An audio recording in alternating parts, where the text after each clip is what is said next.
it was very given that I would also become a doctor, I would become a surgeon.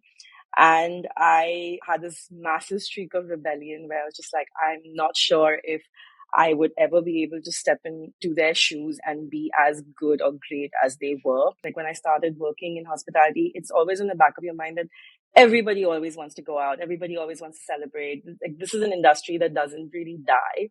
Yeah. And then we were all proven wrong. Okay. It's literally me talking to myself constantly. Like throughout the day, I'd be walking through with my house with a cup of coffee in my hand and just being like, oh my God, like this is what happened. Like, is this how I really want things? Someone just calling up and telling them that, oh my God, we visited this restaurant and it's beautiful. And then my mom will be like, oh yeah, my daughter did that. If my foundation is not correct, and then there's no point of building on top of it.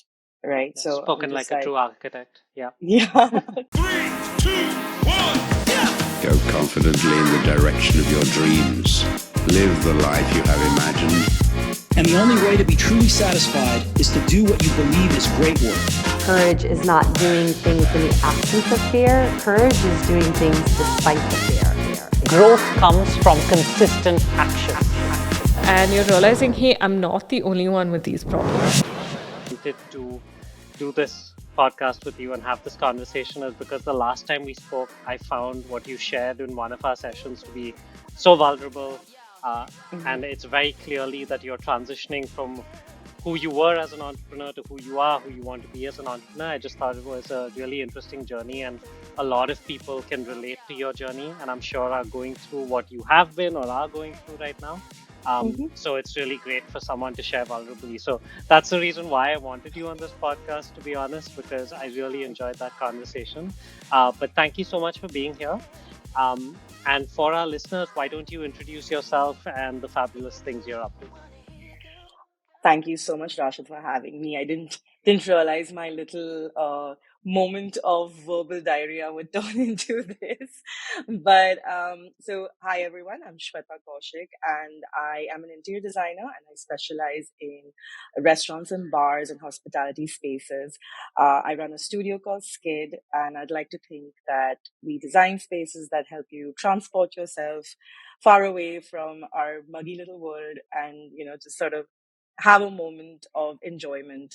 So yes, that's what I do in a very quick nutshell. Yeah, that's a great nutshell, if I may say so. Very, very cool. I love how you keep saying that you like have spaces that transport you away from where we are. Maybe to start with, are there any spaces that we might know of in Bombay, Bangalore, beyond that you have done? Yes, I have. So I've done Beirut and Hitchkey, which have been quite popular. I have worked with Woodside Inn, the one in Bandra, which is again quite a nice neighborhood bar. Fine dining spaces like Trescent, work with the Olive Group. So yeah, it's a lot of different things. So basically, you're one of those designers who on your website or on your presentation can have like 3 slides of logos that we can be impressed with. That's the picture I'm getting. On my website, I do have one list of like clientele, which is just like now kind of increasing, it's good. Yeah, it's good to see more names on that list. Nice. So I think let's start at the beginning. Before we get into what's been happening recently, I think it'll be good for us to set context, and also because I'm curious about how of everybody's origin stories, and especially yours. So can you tell us a little bit about how you got into the space, and also how you got into the space as an entrepreneur? Are those two different or the same thing, interior design and entrepreneurship? Oh wow, that's an interesting question. So I actually grew up in a family of like really famous doctors, and so I think it was a very given. It was very given that I would also become a doctor. I would become a surgeon, and I had this massive streak of rebellion where I was just like, I'm not sure if I would ever be able to step into their shoes and be as good or great as they were. Uh, you know, so I kind of wanted to forge my own path in a way, but I don't think I did it like very consciously. It was a very subconscious decision. I was always creative. I always loved the sciences and I loved the arts. Commerce was just not in my arena whatsoever. So at one point, I wanted to be an astronaut. I wanted to be a geologist. I just knew or I was just like really good with the arts, and I would just be like, maybe one day I would write a novel, one day I'd become a painter. It was just, everything was just like sort of up in the air with that. But as I kind of grew up, it was very clear that I had to choose a profession, and being a doctor would be it. But somewhere along, I did kind of rebel, and I always say interior design chose me Mm. rather the other way around, because I did have this one moment where I was introduced to the field, but I was 10 years old, and everything about it just sort of was so natural for me. Like, I could look at people doing stuff and I'd be like, oh, what if you did this? And what if you did that? I had ideas about it. Mm. And in my 10th grade, we did an aptitude test, which kind of, the, the result was architecture or advertising. And that Right. kind of was like, I remember my parents looking at it going like, no, no, no, no, no, you're going to become a doctor. And that's fine. That's all great. But like, you're going to be a doctor. And I would constantly be like, I want to be creative. But my grandfather was actually one of the most creative surgeons ever. So the Mm. whole point was creativity can come from any field. It Sure. doesn't have to be limited to the arts. But there was still something that was holding me back. And there was this point where my parents, where in my rebellious streak, I just refused to give the medical examinations. And there was this point where my parents I'm sat me sure that down and went said, down well. oh, it was definitely, and I would not like to repeat those years, but there was this point where they just sat me down and they asked me straight up, they said, what do you want to do with your life? And Right. I just said architecture.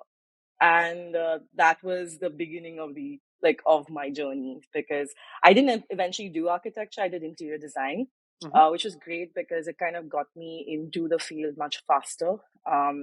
Architecture is a 5-year course, interior design is a 3-year course, so it's very Sure. different, much more specialized. And so yeah, it went on from there. And when I started working, I worked with someone who did a lot of residential work. Okay. And I kind of knew that was not, I wasn't really excited doing all that residential work. Mm. So I moved on to a firm where they specialize in commercial and hospitality.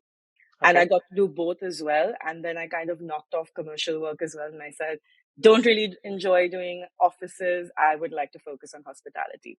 And so I Nice. moved again to another firm, which was specializing only in hospitality. And that's kind of where I stuck. Hmm. And I took a break in the middle at about in 2007, where I chose to do my master's, but I chose to do it in product design, Okay. to kind of widen out my scope a lot more. I was very interested in graphic design at that point. I even would do logos for, certain people and stuff like that. And I would think I could do branding and identity and all of that sort of wrapped in. I didn't So want at to be. Shweta, at that time, were you? It feels weird asking this, but were you sort of cheating on interior design or flirting a little bit with potentially getting out of it, or was it from the space of this will help me with interior design? I think it was a fact that I wanted to just experiment with different things. So while interior design was sort of like my core, it Mm. was, you realize that you kind of need a little bit of everything. And I just wanted to express myself in different ways. So that was kind of how it went. And that's how I chose product design. And came back. And in about a couple of years, I started my own studio, which is Kid. Nice. Yeah. So can you tell me a little bit about this? So I just want to make sure I've got the timelines right, right? So when you started after your degree in interior design, I think if I've got it right, you were in 3 firms that were focusing on different Mhm. aspects of interior design. So how long was the career where you were working for someone in this space? 3 years of working, 3.5 years of working, then going back to school, coming back, working again. I was doing freelance for a couple of Right. designers, still ran projects for them. And it was only when I got my first independent project that I had the sort of gumption to say, okay, I think I can now go out on my own. So how many years Yeah. ago was it when you started out by yourself? 2010. So yeah, it's about 14 years now. Yeah, that's Yeah. amazing. I think in this day and age where people just celebrate each other when they get funding, I think people forget that celebrating just staying in the game beyond a certain number of years is huge. So, firstly, congratulations on breaking a Thank barrier you. most of us would dream of, which is to be in the same line Mhm. of business for like 10 years. So, congrats. How does that make you feel thinking about, oh, I've been in this space for 13, 14 years independently? I think the first thought is, oh my God, I'm old. To be honest, I was just like, damn, like that. I mean, I was a baby back then, but yeah, it's good. I'll be honest and say I feel like I've had like about two moments where I think I've completely crashed and burned and questioned my life choices and questioned being in this field. But I do have a great support of friends who are in the field as well, and I call them up and say, "Oh my God, I'm going to quit. I'm going to do something else," and they're like, "No, Shweta, you're good at this. Give yourself some time. You'll figure it out. It's just a moment. It's just a situation. It's just a person. You'll be Yeah. able to kind of come because this is your core and this is what you're good at and this is what you love." So, Hmm. yeah, so that kind of battle, I think, kind of happens. I call it sort of like this, almost like a 7 year itch. It's like every 7 years you kind of go like, "Oh my God, what am I doing with my life?" So But you've yeah. had two of these over your 14 years. I think you're doing pretty well Hmm. if you've had only two, right? Most of us are doing this, like having this feeling like 5 times a year. So I think you're doing reasonably well, if that question's only come in twice so far. Oh no, this is like hardcore questioning. This is like, oh Okay. my God, like I need a complete break, sort of like I need to reevaluate everything. And so let's just get straight into it because I think the whole point of this podcast is to make sure we talk to people who are still on the journey as opposed to Hmm. the people who've quote unquote made it. Um, Hmm. So let's talk about these two times, right? Where Hmm. it was like big existential questions about what you're Hmm. doing, what you're up to. Can you talk us through the latest one? So walk us through when it happened, why it happened, how did you get out of it? Love to get an HD picture of what it's actually like when something like that happens. Okay, so the latest one I would say is what we spoke about earlier as well. I think um, I think with COVID sort of happening, I was in a field which is purely dependent on people coming, right? Hmm, So if people have to come to a place of establishment for a business, for this business to run. And I think when I started this business, like when I started working in hospitality, it's always in the back of your mind that everybody always wants to go out, everybody always wants to celebrate. Like this is an industry that doesn't really die. yeah, And then we were all proven wrong. And I think I think the F&B industry was hit the biggest because they just couldn't run. of course, yeah. And so at that point, I was doing pretty well. We had a lot of projects happening, and then it was just in the span of 1 week. Um, Everything just kind of vanished. I would say I kind of lost a lot. That was projects that we were just about to start, never, of course, took off. Projects that were in the middle of, like, we were setting it up, they were ready to launch, had to then be delayed. Hmm, Um, Certain projects just got shelved completely. And of course, there was like a lot of payment spending and stuff like that. And you're yeah. just like, when does that come in? Because now, with everyone not being able to run their businesses, also means that that that's going to stop as well. And so that was very, very, very scary. And then I didn't have that for a really long period of time. So it was the realization that I had no other leg to stand on. I had Hmm, no other supporting businesses. I had no other supporting way of earning any money. This was what I was doing. yeah. And so that was a big alarm clock, like a big alarm that went off in my head, just kind of being like, oh, this was really bad planning. Like I should have definitely had some other stream of revenue. Hmm, And then kind of moving on, I think that 1 year that we all sort of had off in a way was in a way great for me because me and my friends started another company called Node Workshops, which is like an educational platform for designers. And that was great for the year because we used our network. We had great people come on. They would share their experiences, share their projects, share their thinking. And it was a great experience. And that was amazing because it kept hmm, me alive. It kept me still in the space. hmm, um, but then, of course, the world kind of opened up, and then we kind of went back into doing what we were doing before. Except I realized that it was a big struggle for me to sort of get back into the zone that I was before. right. Um, and it was also that I just I also grew, right, within that period of time, which is like a year and a half, 2 years till we really started, like I started getting projects again.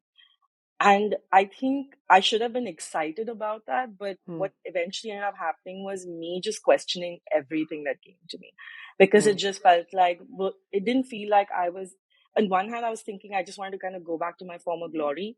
But then I also realized that doesn't exist anymore. And so now it's almost like I have to forge a new path, and I'm trying to get back to a version of myself that doesn't exist anymore.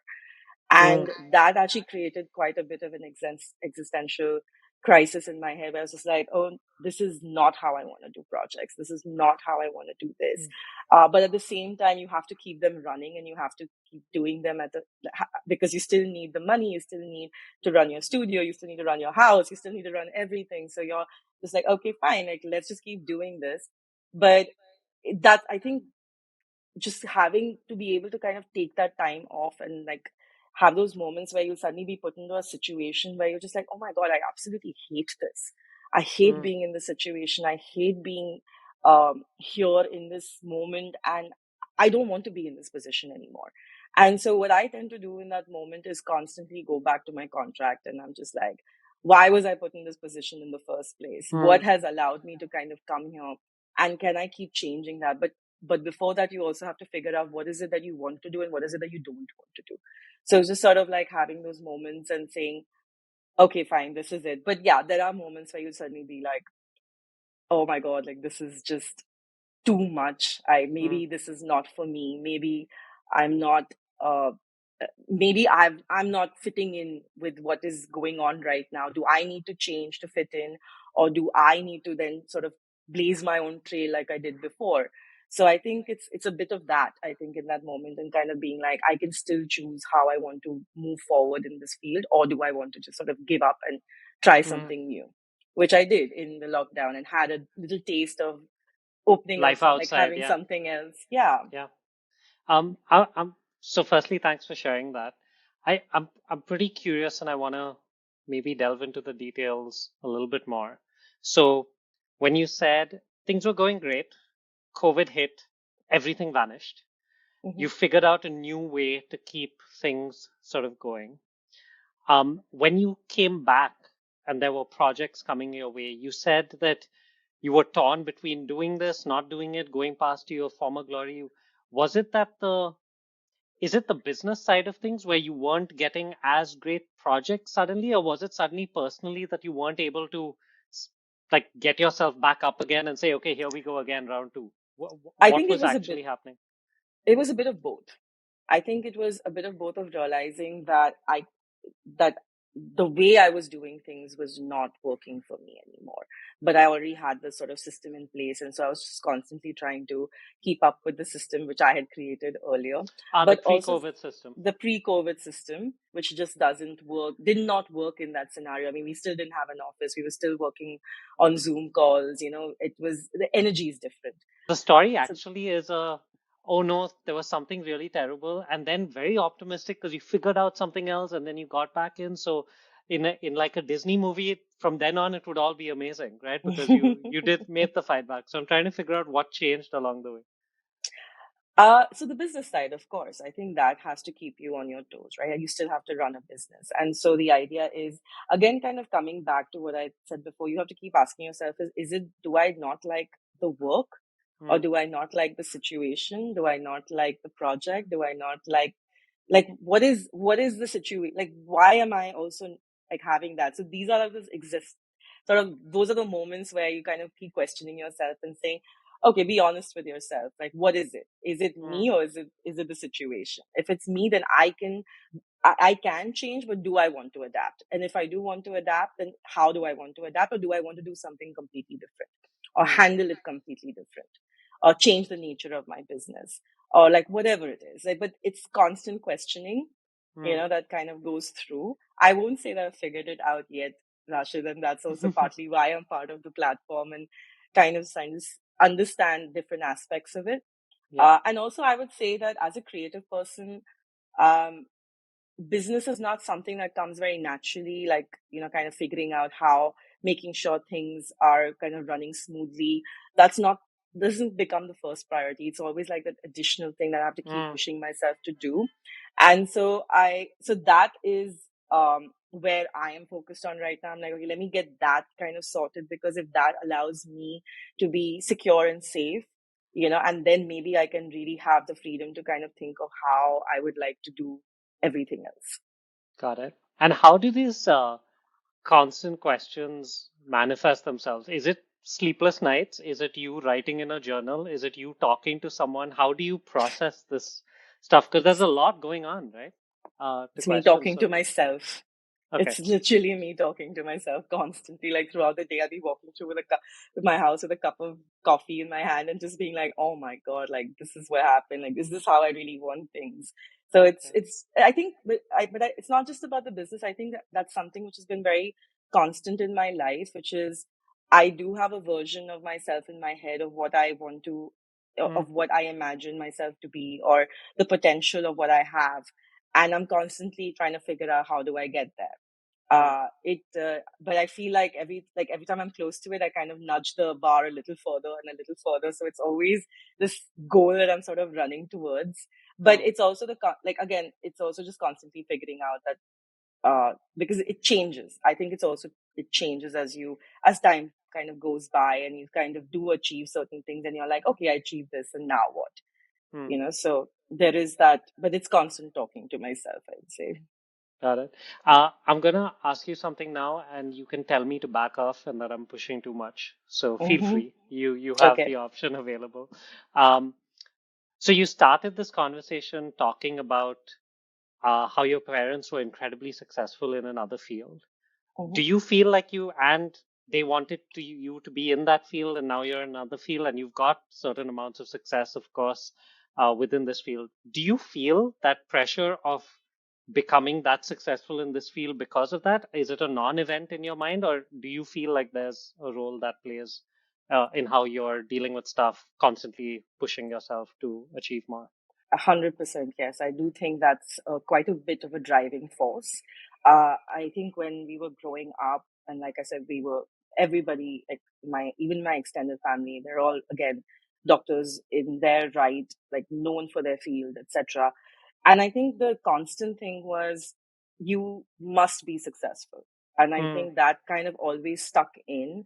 And even initially, even though my parents may have not really understood why I chose architecture or like design to begin with, I think for them, to sort of their main concern was, we just want you to be successful. We want you to be set up sure. for life, and that's the underlying concern essentially. And so for them to see me do well, be, say for example, given a promotion because I got my boss a client that he was chasing for 2 years, because of a pitch I did, or whether it was being quoted, like being my project being printed in a magazine, or whether it was someone just calling up and telling them that, oh my god, we visited this restaurant and Mm, it's beautiful, and then my mom will be like, oh yeah, my daughter did that, so sure. there is, I think that definitely makes a big difference. And it is something that it is always there for me to strive for. So I do appreciate that in a way, because that doesn't go away. It's like constantly being, that's one goal that I know that I have to keep striving to. So it Hmm. is a bit of a North Star, in a way. Yeah. And so, if that is the North Star and being successful is the North Star, what is your next version of success? So, what's the North Star you're chasing now? What's next for you and for the studio? So I think for me is being able to start and finish a project smoothly, run it nicely, have the time and the energy to kind of create something interesting, not being because I do feel like at some points, we are sort of backed into corners with budgets and timelines, etc., etc. But to be able to, I think, uh, create spaces that that clients love, people love, everyone that is on the project enjoys doing. I think that for me is a great version of success right now. Hmm. And just sort of walking out from a project, just thinking that yes, it's it we created something beautiful. Hmm. And for me, that at this point is where what I would consider successful.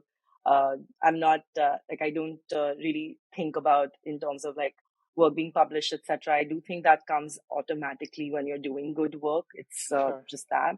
But for me, the biggest high ever is having someone sit with me in a place I've designed and be like, "Oh my god, I love this place. I come here every time." Sure. And then I'll be like, "Oh yeah, I designed it," and they just be like, "Oh my god, like yes, oh my god, like I love it even more now." And I Yeah. think that that is it. Like when I get a call from a client to say that everyone who's visited says it's amazing, thank you. I think that for me is the biggest high. I just like the idea of people enjoying my spaces. Yeah, that's beautiful. I think what you've mentioned here is it's actually so simply beautiful because at the end of the day, whatever all of us do, if we know that other people are getting value from what we do and they share that with us, I think that's the basic element of us getting joy from our Yeah, work, right? Because then you know it's yeah, serving a purpose. And I'm just thinking back to yeah, the past conversations I've had as well with entrepreneurs at completely different scales, but that one thing is the same no matter what industry you're in, right? yeah. I think last week I was interviewing Anand from Greater Than, and his Yes, biggest joy is when somebody orders the drink and enjoys it, right? Like yeah, it doesn't change no matter what scale you're at. that's So it's true. kind of beautiful. Um, I think the other thing I'm curious about is, 13, 14 years of doing this and being incredibly successful in your space, but having to go through this sort of roller coaster to get there. Now you're at a stage where it feels a little bit like, well, I'm just curious, emotionally, it feels like you might have to kind of start from scratch again. It feels that way, even though you have all this experience. So, how are you able to, I don't know, manage both of those things in your mind? Like one is I'm an expert, I've been doing this for so long, I'm a rock star, I've got all of this. And the other side is, okay, we go again. We've got to pretend like we're starting from scratch. That's the attitude, and then small milestones again to get going. How do you sort of process that, deal with that? Is that challenging, or is that, have you sort of internalized that and you're just going at it now? I would say that I think I have this good ability to sometimes take stock of what's happening and realize that if I if my foundation is not correct, Hmm. and then there's no point of building on top of it, right? Yeah, So I'm spoken just like a like, true architect. Yeah. yeah, correct. So it's not strong, and it's not if it's not based on the right things, and then what's the point of building over it, because everything else is just gonna like fall apart eventually. Hmm. So I do love the idea of having a clean slate and saying, okay, now I have all this information. Now I have all this expertise. I have all of these experiences that have come my way. Using this, using what I know, using resources that I can of course be part of. How can I now build from scratch? Sure. And can I for me then it becomes about, can I just build the foundation really strong, because then after that everything else becomes easier. So for me it's very easy to kind of be like, yes, I need to do this. My dilemma comes in to be like, what should that foundation be? so Right. Okay. so that's where the key is like, okay, how do I want to build this? Those are the hard, those are when those questions sort of come in, and I have to really look at everything with a very hard lens and say, okay, be honest, this is it. Be honest, this is it. And it's just a sort of almost like looking at yourself also in a certain way and just being like, uh, acceptance for saying what you may not know or may not be good at or may have to ask for help. Because also, as someone who's been running her own business for such a long time, I've never had a partner, I've never had help. It's always just been me. Um, so I've also had that thing which is like I need to do everything myself, but Hmm. also realizing that no, you don't. There's you can hire the right people, you can consult the right people to help you set it up, and you don't have to go through every little journey or every little mistake that everyone else has, Hmm. um, just because you need to experience it or just because you have to do it yourself. Yeah. That's a really healthy way of looking at this whole thing. I mean, it feels like you're wearing a really positive lens to the situation that allows you to take really smart decisions, because it's so easy for anyone to go, oh, I've been doing all of this, I have to start from scratch. Oh no, woe is me, the world is hard. Instead, you're looking at it as, hey, what a bonus. I get to start from scratch, armed with all of this experience, all of this network, etc., which and I think there are a few entrepreneurs out there. I know I've felt it every now and then where you kind of wish in your head, wait a minute, can I just restart? Like with all of this that I Reset have, can I, button. instead of just moving forward, just reset the whole thing? And you have that opportunity. And I think you're taking it in such a right spirit, which is really inspiring for me. And I'm sure other people who might feel like they're starting from scratch again. So yeah, thank you. Thank you so much for sharing that. It's Yeah, kind of inspiring. but I'll be honest, it's not like I didn't have my moments of woe is me. And so that does happen for long periods of time. It's just Yeah. that I realize that there's no one else to dig me out of the hole, so I have to dig myself out of it. So yeah. Got it. I also really liked what you said about, you don't have to do everything by yourself. I have a very crass way of saying this, and lots of people hate me for this, but my version for entrepreneurs is always loneliness is a choice. And so you decide whether you want to be lonely or you want to have help. This Yes. idea that it is a fact that it is lonely and you will be alone and you have to deal with everything alone is just a story we've been told so many times. So it's become sort of true. But yeah, I think the healthier attitude is to say, okay, I can go and build my sort of support system and get the help. Okay, wow. Um, I would love to maybe open up the next few minutes for you to just, well, brag about yourself and talk about the awesome things you've been doing recently. If you've heard a few of the previous podcasts, we always do this because I want to make sure entrepreneurs celebrate themselves because quite often there's nobody else celebrating them. So whether they are big things or small things or anything in between, what are two, three things you would love to be celebrated for? Oh, interesting. Um, I think I'd love to be celebrated for my tenacity. I think I Mm, think that is something that it is quite a recurring theme with me constantly. Um, I do I do feel that becomes one of the major reasons why I can keep going at what I'm doing, have the patience for it, and maybe even have a bigger picture for that. mhm, The ability to even sort of crash and burn and just be like, okay, like from the ashes rises a phoenix. So, let's just burn it all to the ground and start from ground zero and not being scared to do that. yeah. I think it's that there is a card in the tarot which is called death, and Mm, I love that card just purely from the perspective of, because death can sound so morbid, but in the picture of the card, it actually shows from death birth, sort of like new mm, things sort of coming out from what is left behind that has perished.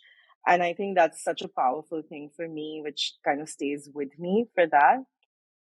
But other than that, I must also just sort of celebrate uh, the ability to kind of create spaces that people like. I mhm, think it's definitely it is I'd say a gift. It's not something that yes, of course, like we built on skill and everything else. But if I did not innately feel this, I would not have chosen this path. And if I did not innately feel this, I wouldn't keep coming back to it. And mm, just sort of keep that, even though I've threatened to leave this field like twice, it keeps me coming back because the love is truly there for that. And enjoying that process of figuring out how to make someone just feel good in the space and that vibe. Like everyone keeps talking about, oh my God, the yeah. vibe of this place is It's amazing. everybody's But favorite word. yeah, but what actually goes behind making that vibe? So I do pride myself on being able to figure out that little secret sauce Mhm. to definitely be able to create that. So yeah, that's I think three things I'd like to celebrate about myself. Okay, amazing. Mm. I think the value of the third one is so heightened since COVID as well, because we all suddenly the stuff we used to take for granted, like spaces, Yeah. are now we understand the value of a great space that can bring people together and a Yeah. great vibe you can put together. So I think it's a superpower that India and certainly the world is going to value more and more, Mhm. considering what we all had to go through. um, a few years ago. So that's wonderful. Um, Thank you. Shweta, we do a little segment called Jaldi with Jigsaw, which means I just ask you a bunch of rapid fire questions, and you give me the answers. And this is the one time in the podcast where we are not looking for you to think deeply. We're looking for you to Okay. just give us your sort of gut instinct answer, right? So, are you ready for Jaldi with Jigsaw? Yes, let's do Yeah. it. Okay. Cool. What's the latest show you binge watched? The Witcher. Oh wow. Okay. Didn't Yeah, expect that. from start Okay. to finish, everything. What do you enjoy the most about being your own boss? That I don't have to explain myself to anybody else but myself. And what's the worst part of being your own boss? That I don't have someone to kind of talk about it. Like I do need like a little soundboard. Got it. If you weren't doing this, what would you be doing? I would like to think advertising. I think I would like Oh, to the other aptitude test answer. yeah, but like strategizing, I think that would be my superpower. This was your one chance to say doctor and make your parents feel happy, at least for a second choice, but no, No, not at all. they very happily gave it up. They gave up the dream. They're fine with it. How do you switch off? I have a lovely switch off button. There's this point in my head that just goes flip. Yeah, and I just flip switch off. I will meet some friends, pour a glass of wine, watch a show, listen to some music. That's it. Beautiful. I feel like lots of entrepreneurs listening in are going to be incredibly jealous, and some of them are not going to believe that I that's know. possible. But that's amazing that you can do that. How do you want to be remembered? I want to be remembered as someone who created something that made you smile. Who's your biggest cheerleader? I would definitely have to say my parents. Yeah, Amazing. they really Um, are. what is a piece of advice you would give someone who might be in their first year as an entrepreneur? Just keep absorbing like a sponge, just constantly, just everything comes, every sort of bit of information, experience, someone saying something somehow has will show up sometime in your lifetime at some point. So just keep it, just listen to everything, read everything, see everything. You never know where any sort of inspiration strikes. Beautiful, and I think very relevant. And finally, what are three words you would use to define a jigsaw thinker? Ooh, that's an interesting one. um, I'd say curious. Hmm. I'd say um, the search for knowledge. I'd say Hmm. okay. So We'll curious. we'll count that as one word. Yeah. Okay, we count that as one word. And uh, okay, it's going to be a sentence. Sorry, not a word That's because my fine. brain's completely freezing. But just someone who wants to get better, like someone Hmm. who wants to like the urge for betterment.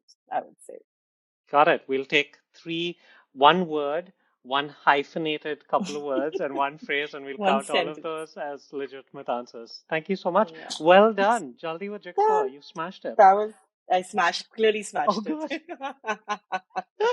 Okay, cool. I hope you're okay. Um, Yeah, yeah, yeah. Okay. I think just one final question is you've been part of Jigsaw for a little while now, and I am always curious about members and what their journey has been because I find it very interesting that we've created Jigsaw in a particular way, and there's like symmetry of, okay, Mhm. there's a little bit of this and that and everything else. But every entrepreneur takes so much more value from one bit as opposed to the other, depending on their journey. So, can you just walk us through quickly what are some highlights of the things you're taking away from your journey with Jigsaw at the moment? I think for me, like I mentioned, the business aspect doesn't come so naturally to me, and so when the Wednesday calls are always something I look forward to, because there's always a different aspect of the business being spoken about, and I'm always like furiously writing notes and all of that. And I think there are certain principles or certain things, and you put them so simply and in such an easy way to sort of understand or give sort of tools and guidelines to kind of help you kind of work through it. And I think that's really been very beneficial for me per se, because that's something which I have that one Jigsaw notebook, which I'll just constantly be like, oh my God, Rashid said this one thing. But I do always, for me, I think more than that, I feel like your little nuggets that come in once in a while where you sort of say something in response to someone asking you something or sharing something. I think those have like, I think I have one little things like, oh my God, okay, that's what he said. Like that sentence is just so powerful. I'm just going to write that down.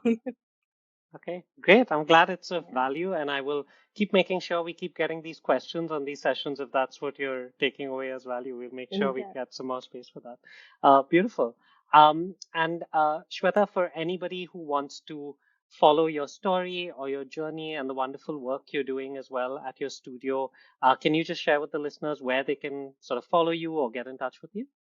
Absolutely. So you can follow me on my Instagram account, which is we are skid. So it's we_are_skid. And if you want to follow what I just do in the F&B space, then it's my personal Instagram account, which is Miss Shwe. Mhm. And yeah, Awesome.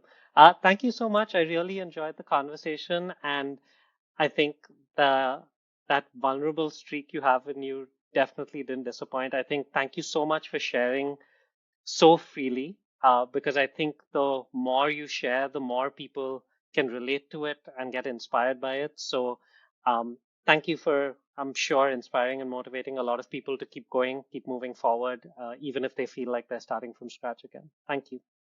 thank you so much. Take care. So I hope you enjoyed this podcast. We're Jigsaw Thinking, home of the self-starters. If you're interested in being your own boss, head to jigsawthinking.com or drop us a DM at Jigsaw Thinking on Instagram.